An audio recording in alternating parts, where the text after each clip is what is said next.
বন্ধুরা দেখো আমি এখন বানাবো আলুর পকোড়া। দেখো আলুটা সেদ্ধ করে গেছি, ওর মধ্যে দেবো যে চালের গুঁড়ো, আদা বাটা, একটু হলুদের গুঁড়ো, লঙ্কার গুঁড়ো, একটু জিরের গুঁড়ো, নুন, একটু ধনের গুঁড়ো দিয়ে একসাথে মিক্সড করে আলুটা মাখবো। দেখো আমার মাখা হয়ে গেছে। এর মধ্যে দিচ্ছি চালের গুঁড়ো, আদা বাটা, জিরে গুঁড়ো, ধনের গুঁড়ো, হলুদের গুঁড়ো, একটু লঙ্কার গুঁড়ো আর লবণ দিয়ে একসাথে চটকিয়ে মেখে নিচ্ছি। আর সুজি দিলে আরও ভালো হয়, সুজিটা আমার নেই, এর আগের বারটা সুজি দিয়েছিলাম। এখন তেলটা দেখছো গরম হয়ে গেছে, তেলের মধ্যে আমি এখন ছোটো ছোটো করে বড়ির মতন করে দিয়ে দেবো। এটা খেতে খুব ভালো হয়, তোমরা বাড়িতে সন্ধ্যাবেলা চায়ের সাথে করেও খেতে পারো।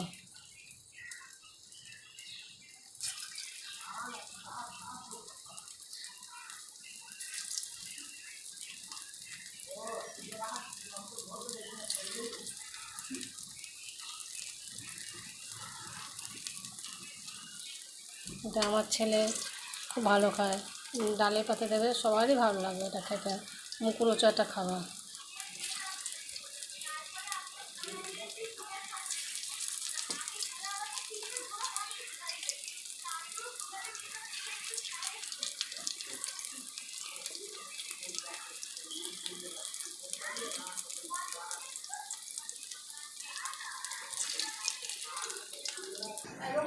দেখো বন্ধুরা আমার বড়াটা ভয় আছে, আলুর পকোড়া এই যে দেখতে পাচ্ছ লাল লাল করে আলুর পকোড়া ভাজা হয়ে যাচ্ছে। এই দেখো সব ভাজা হয়ে যাচ্ছে। বন্ধুরা তোমরা এরকম করে দুপুরে ডালে পাতে বড়া ভেজে খেয়েও, খেতে খুব টেস্টি হয়, ভালো লাগবে খেতে।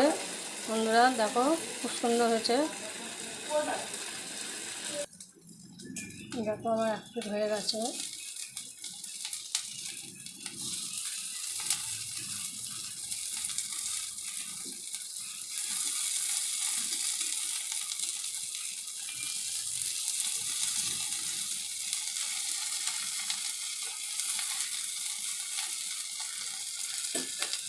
বন্ধুরা দেখো আমার আলু পকোড়াটা ভাজা হয়ে গেছে।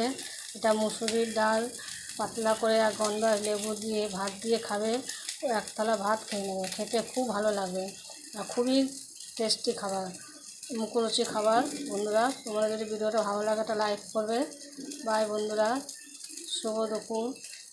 আগে পয়লা বৈশাখ, নতুন বছরে অনেক অনেক শুভেচ্ছা রইলো, অনেক অনেক ভালোবাসা। দিনটা তোমাদের খুব ভালো কাটুক, অনেক ঘুরো ফেরো, ভালো মন্দ খাও। বন্ধুরা শুভ দুপুর।